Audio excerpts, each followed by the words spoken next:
Hello guys, good morning. Guys, nandito tayo ngayon sa showroom.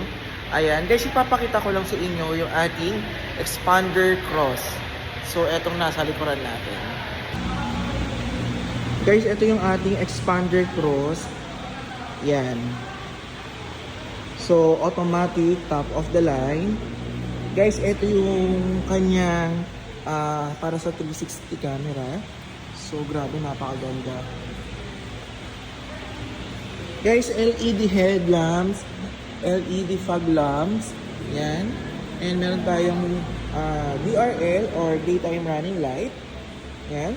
So, dito naman sa kanyang mags, meron tayong new design siya na 17-inch wheels. Yan. Kanyang side mirror, keyless entry na rin siya. Pipindutin lang natin to dito. Then, ayan. Guys, as you can see, ang kanyang interior is burgundy red na. Ang kanyang leather seats. Yan. Yan, tingnan natin. Okay. Guys, ito yung ating mga controls. Meron tayong adaptive cruise control dito. Ito naman yung mga voice commands. And meron siyang 4-spoke leather wrap. 1, 2, 3, 4.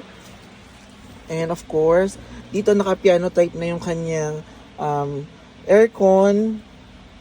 Ito yung dashboard. Yan. Grabe, ang ganda, di ba? And then, ito meron tayong multi-around mirror dito sa kanyang 10-inch na SDA. And of course, ayan, yung kanyang interior. Very spacious sa passenger. Ito na po ang kanyang parking brake. Auto hold. Yan. So, meron tayo dito mga ports. Pwede natin lagyan ng mga saksakan, charger. Ayan. Push start button na rin po siya.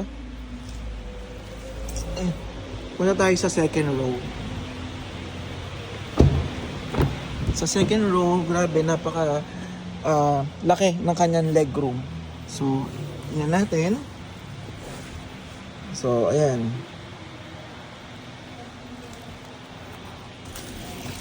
Natin dito. Ayan. Leather seats, burgundy red ang color. Meron tayong roof rail. Ayan. Then, meron tayong reverse camera. Tingnan natin yung likod. So, very spacious. Meron ditong mga lagayan ng mga tools and boxes para kung may ilalagay kayong mga wet things. Yan.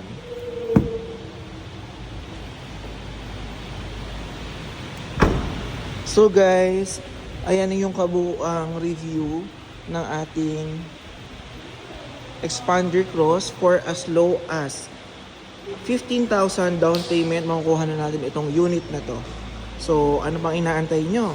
See you sa release!